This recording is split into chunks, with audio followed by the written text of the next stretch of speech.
Hello, everybody, and welcome back to our recurring series here on our Customer Success Excellence YouTube channel. Very pleased to be joined today by the one and only Graham Gill, the Chief Customer Officer and GM for North America of Precursive.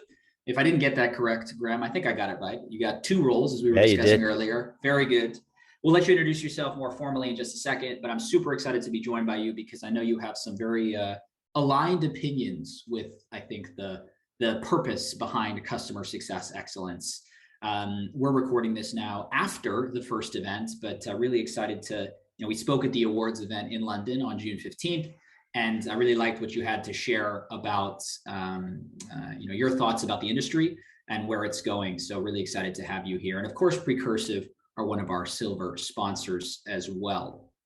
So why don't we go ahead and kick off? And I'm going to start with the question that people know, and it's a question that some people love, and the question that some people don't really know how to answer. We'll decide which one you are in just a second, Graham. If you could describe yourself in one hashtag, what would it be? And maybe also why? Awesome. Well, first of all, thanks, Alex, for having me on. Great event. Really enjoyed it. I'm not much of a hashtag guy. I'm a huge mobile guy, so I usually flat finger it. But if I were to come up with one, it would be outside the echo chamber. And I think you and I can discuss a little bit more about why that's my hashtag. I've never used it, full transparency, but when I think about hashtags, I think of them being very common and overused at times. Good. Well, we're going to dig into that, and I think maybe you've started a trend. So I like to hear that, and it really resonates. But before we get into that, why don't you just quickly introduce yourself? I know you're kind of new to the Precursive world, but you've had a long career in post-sale and customer success. Tell us who you are, what do you do, and then maybe also we talk a bit about what Precursive does before we jump into our conversation.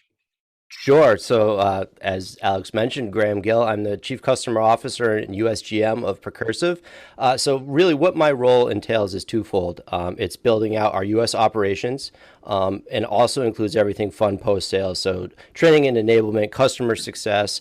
Because we are implementation heavy, I do have a PMO office working with some really good folks in solutions and services and support. Precursive really is the leading services delivery cloud for Salesforce. So, we're a native app. We combine award-winning task and resource management with easy-to-use professional services automation. So think about all that great stuff of years of building out Salesforce. We layer on top of it and ultimately give you a lens of time, dollars, and money. It's a good elevator pitch, and maybe I can lengthen the elevator ride, so to speak, because I know Precursive relatively well, and I think it's I've heard your CEO, Jonathan, refer to what you do as kind of bridging the gap between sales and success, right? That pivotal moment between, in Salesforce, we have the opportunity management, but then, of course, the close date slips, and then managing, something as granular as when do I have people ready to start the implementation if something changes at the last mile of the contract is, I think, one example of how we bridge that gap between sales and success, for high velocity services companies. It's really interesting, right? I think the Holy Grail that we often talk about in customer success is like, what's the handoff between sales and CS? And oftentimes it feels very much like a bolt on and everyone scratches their head.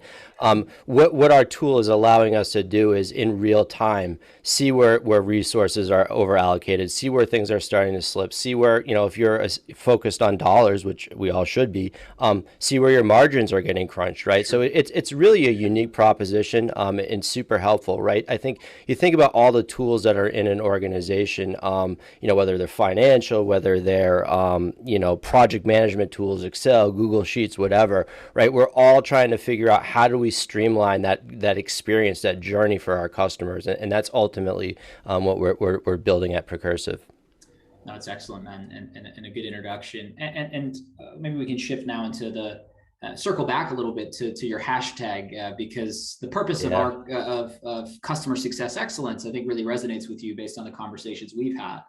Purpose really being, there's a lot of folks who have loud voices and are well known that spend their time, maybe present company, I'm speaking only about myself included, spend their time, on the LinkedIn world sharing about what they've done and sharing, it's kind of thought leadership and examples of their experience.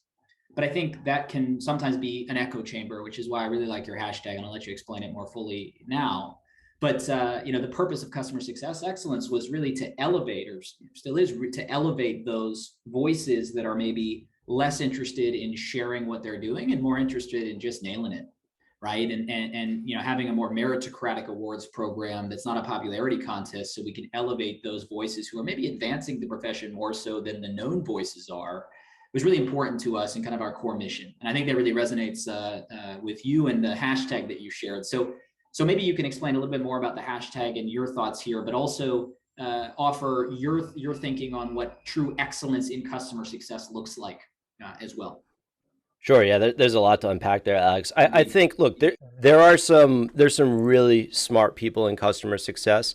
Where I got into customer success, it was sort of like, it started to be written about. There were some legacy players in the space.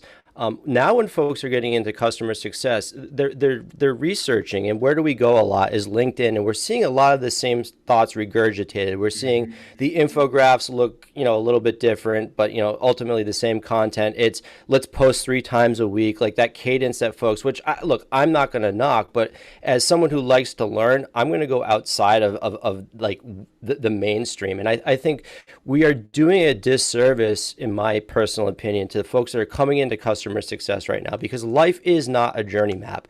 Life is not a set series of plays, right? We know that. We can get on a conversation and all of a sudden we're like out of left field. So the skills you learn and getting yourselves into tough corners, backing out, figuring out how to make things work, I don't see a lot of that going on. One of the things I really liked about your award show was there were folks there that I spent time speaking with. I never knew them before, but they were running, departments of 600, right? And that was customer success, that was services, that was all the things that I really am like still trying to figure out, right? Like I'm building out at Precursive with some really smart people. I've built other teams in other places with some really smart people, but I'm continuing to learn, right? And so if we continue to speak into the echo chamber, Yes. we're not going to get that feedback, that give and take, that like, hey, have you tried this before? Did it work? Why not? It's like, hey, let's show up and, life is fine. And that's not the reality. So that's really where the hashtag is, tongue in cheek for me. No, I get that. And I think, I think I said this at the awards event, we need less of CS is not support, and more, here's how I scaled our digital program to reduce costs and increase customer satisfaction and NRR, right? Yeah. And that surface versus depth, there's such a differentiation between those two conversations. You asked a question that I didn't finish, but I think it plays in here, is like, what does excellence look like? And that's the ability to have either been at the table next to the table, or have a different approach. So thinking outside the box, utilizing new ideas or new technologies. And I think, just to tag what you said, actually doing what you say you will do, right? Because I think there's a lot of standing up. Like, you could spend months and months and months implementing a tool, and there's some really good large vendors for customer success, right, that I won't name. But at the end of the day, if you cannot execute and you cannot put a plan in place, why are we talking about it? Why are you saying that you've built this journey? And that's, there's some really good people out there that we never hear about, and those are the people that I want to be around, that I want to ask questions, that I want to just listen to how they interact with other folks. And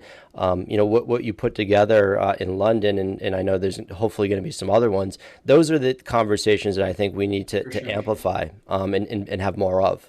No, Graham, I think you're spot on, and there will be the U.S. Awards is coming, so watch this space, and it's a little bit closer to home for you. So look forward to seeing you there as well. You're going to get the loyalty stamp card. You get 2 stamps. I don't know who else will have the privilege of 2 stamps, but we'll find out.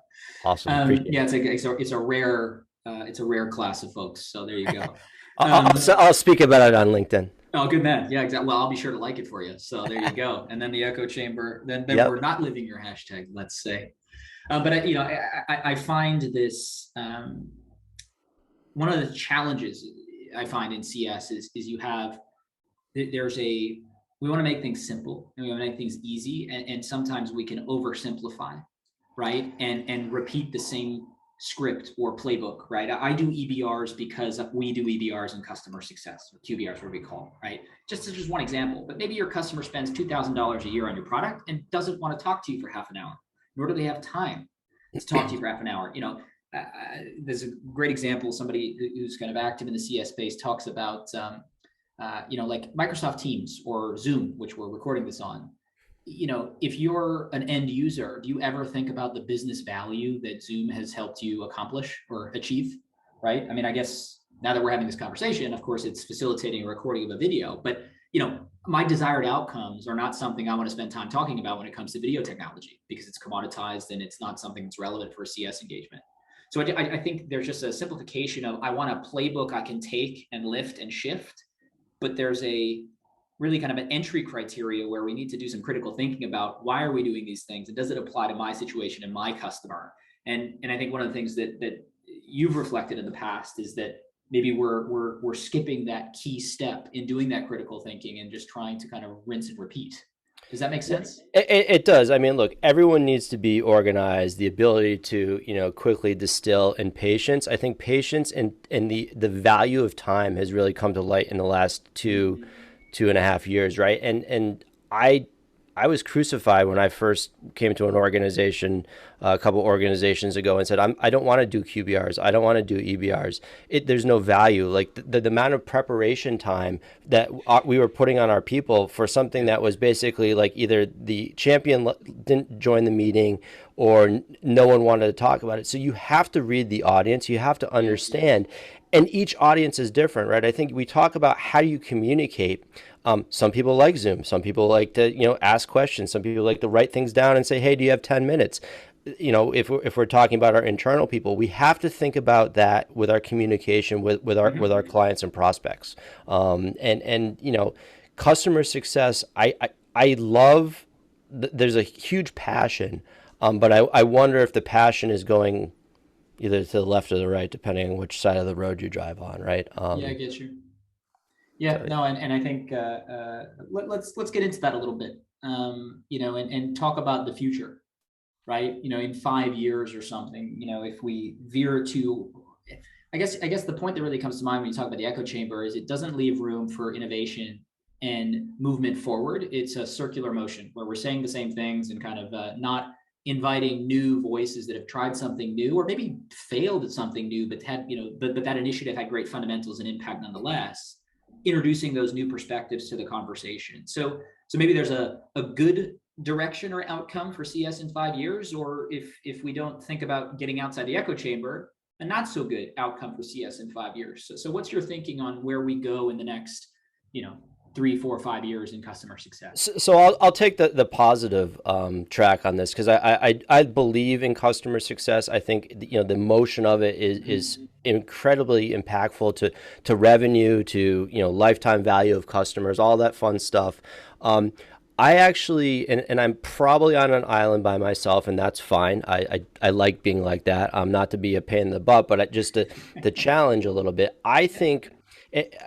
I've whiteboarded this in my mind a couple of times. I actually think we're going to go back to traditional account management style, and taking some of the lessons learned and some of the technology and the touches from like the new world of customer success, and it's going to sort of evolve, right? So I don't know what that evolution feels and looks like, but we clearly cannot keep showing up and saying, well, we're on this journey, we got to get to the next step, and like, here's what we need to do. There's some really good things in there, but we have to be a little bit elastic.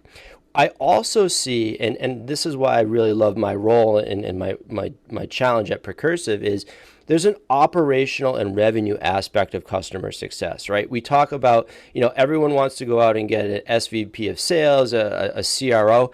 I'm not saying that those roles are going to go away. What I do believe potentially in 5 years, 6 years, that the role of the chief customer officer will ultimately, in scaling, A to D organizations, could potentially be the de facto owner of revenue. So yes. Do they work side by side with the chief revenue officer? Do they supersede them? I don't think that will ever happen, right? Because we always need our sales. But I do think that the dollar and the buck will, and the sterling pound. Sorry, I'm trying to stay local. Euro, yeah. Euro, yep. Norwegian kroner, Thank Japanese you. yen. Thanks for Okay, bailing me right, out. East Coast. Yeah. I do believe that the buck will ultimately stop with the chief revenue officer. And that's exciting, right? So that gets out of this like behind the scenes, Mhm. tactical, shaking hands, kissing babies, like how's everything going, to really the operational direction and management of a scaling organization. Hmm. No, it's such an interesting thought, and I don't think you're alone on that island, because I maybe at least have one foot on the island that you reside on, because customer success was a reaction to companies not doing well enough to guarantee renewals. And then the hypothesis was, well, we need somebody to kind of walk your path to value with you, because if you navigate it yourself, you're going to churn, right? Because we move from perpetual license to subscription. Now, there's two things happening. One is we can productize a lot of value realization these days with better technology, Mhm. right? So that's kind of one job that a person used to do that maybe becomes less um, necessary, I should say. And then also, pricing is moving more from subscription to now consumption or usage-based models, which directly ties revenue increase with adoption, Yep. right? So the difference between somebody talking about money and somebody talking about adoption, i.e. sales and customer success, those things will become more intrinsically linked. So your point around, I would also expect maybe a CCO to own kind of the full go-to-market engine with a very strong VP of sales or new customer acquisition leader that reports into them, potentially. Yeah, I often talk. I've been saying this for a few years now. I talk about the revenue triangle, which is sales, marketing, and customer Mm-hmm. success, right? And you overlay. There's a couple overlays. I see the Yes. customer journey, right, which is like beginning to end. There's the revenue aspect of it. There's the lead gen, but I think that the chief customer officer and the discipline of customer success needs to evolve to really encapsulate the entire journey in the entire revenue cycle. The one thing I would also add to, we talk about going to consumption based and, Mm-hmm. needing to build journeys for adoption. Why are we not also thinking about how overly complicated some of these tools are, some of these implementations are, that we lose interest, that, tools are often selected as part of a larger change management effort, right? So if you go to someone and say like, hey, how do you want this to look and feel? And they're going from Google Sheets to said new SaaS solution, it's Yeah. like, well, they don't even understand it. So we need to take that consultative approach in customer success as well, and not just like the trusted advisor, which a lot of Yeah. folks shout about, but how do you use that advisor first mentality to actually build the adoption, and how do we simplify the tools that we're putting in place? I think you're spot on, and I will at least have to have you back in 5 years to either applaud your prediction of the future or to chastise you for being completely inaccurate, Look, Graham. I take it as well as I receive it, right? So if I'm wrong, I will go on your show and Good man. Yeah. If say it still yeah. exists, if who knows? But good. I'll send you the calendar invite. That's perfect. I want to make sure we have just a couple more. I got a couple more questions for you as we kind of get to the end here. Briefly, we talked a little bit today, quite a bit about the echo chamber and recognizing individuals who are doing great work. Um, let's go down to the individual for a second. Based on what you've seen in the industry, what do you think? What qualities or characteristics do you think are critical for a truly world-class CS professional, irrespective of how often they log into LinkedIn, for example? Yeah, I think I mentioned this along the way. Just the organization, the patience, the Mm-hmm. ability to quickly distill on the fly and to get answers, right? I think that skill of knowing where to go to get answers, how to deflect, without saying, no one ever wants to push back from the table Mm-hmm. and cause delay. So can you arm yourself with just enough information? Can you be organized to know how to prioritize to get what you need for a customer or a prospect? So I really think that those three or four skills are key. Obviously, there's a whole bunch of other ones that you'll see out there, but in my mind, it comes down to being able to act quick, to be organized, and to also have a little bit of Mm-hmm. patience, right? Because you realize that people are jumping into meetings, they have other stresses, maybe they're at home now, so it's not just about us, it's really about the customer. Well, and I think implicit in what you've just said is really kind of around building a customer-centric intuition, even more so than, and that's why I don't love, you mentioned playbooks earlier, and I share your kind of skepticism.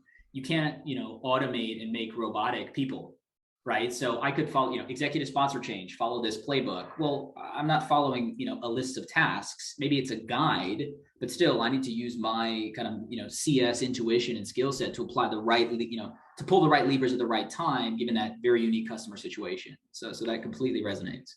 Yeah, it's interesting. I worry about like the folks behind us too. Not only are they getting their information from the echo chamber, they're also um, losing that face-to-face communication. And look, face-to-face can still be Zoom.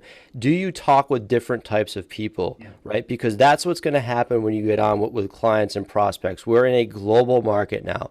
Not everyone's going to be down the street from you. Not everyone's going to be able to go into quote unquote the office. You're not going to be able to do lunch and learns with clients anymore, or as frequently. So are we losing the ability to just be able to communicate and understand what a true priority is for the person on the other side? It's that, to be able to judge these things. I talk about CS as a quarterback a lot, right? And I'm glad that makes sense to you, because being based in the UK, it makes sense to very few people out here. So this feels nice.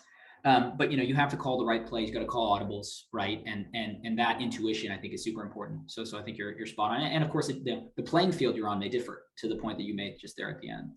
Yeah. So last question for you, if I may.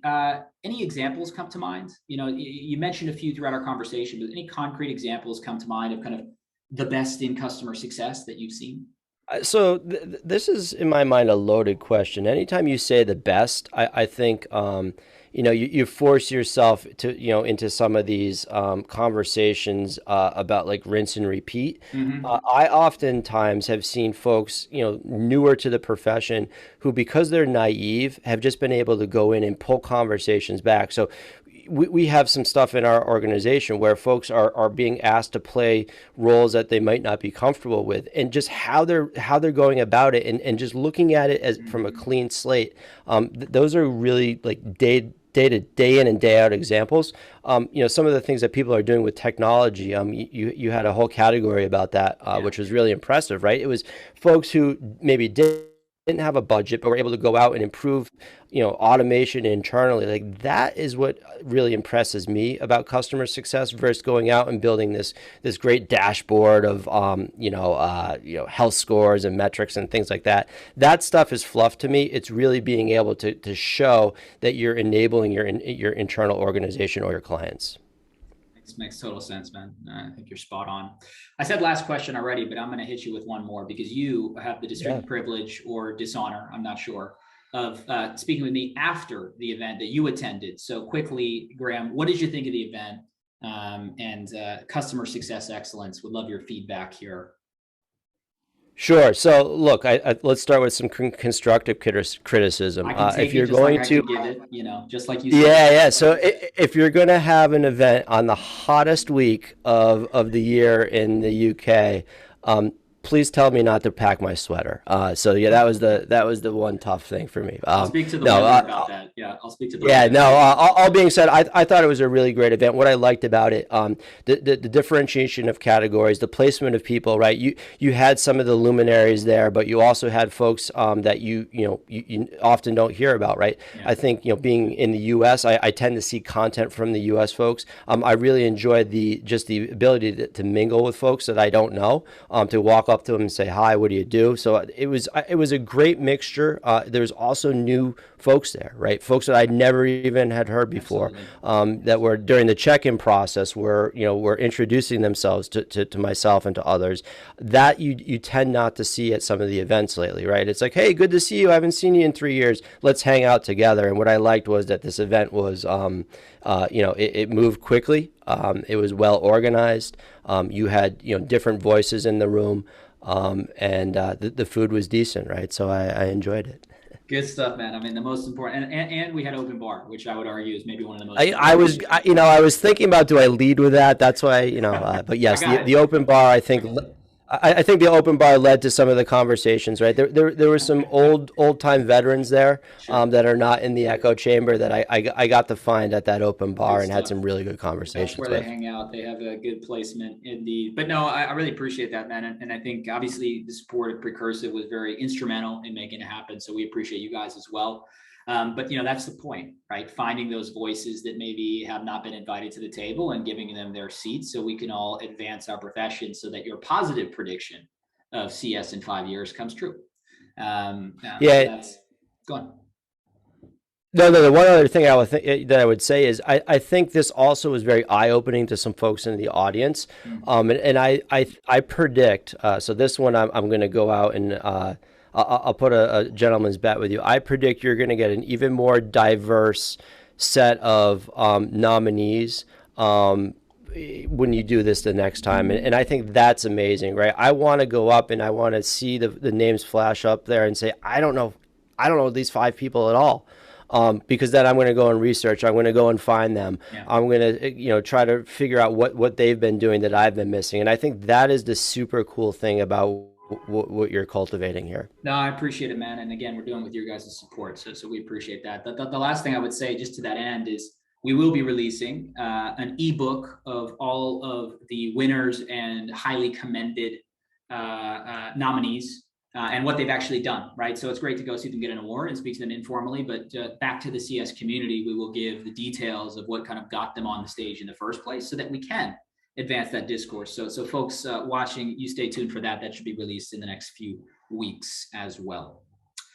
Excellent. Graham, thank you very much for joining me here on our channel. Really great to meet you in person at the awards a couple of weeks ago. And look forward, don't forget your stamp card. I look forward to stamping the second attendee or second event stamp. You get an open bar. That's what you get. Secret. Awesome. Well, everybody does. I will bring I'll bring the stamp book. Thanks for all you're doing for advancing customer success, Alex. It was a great, great event, and I look forward to being part of the journey. Awesome, man. Thanks again for your time. Cheers.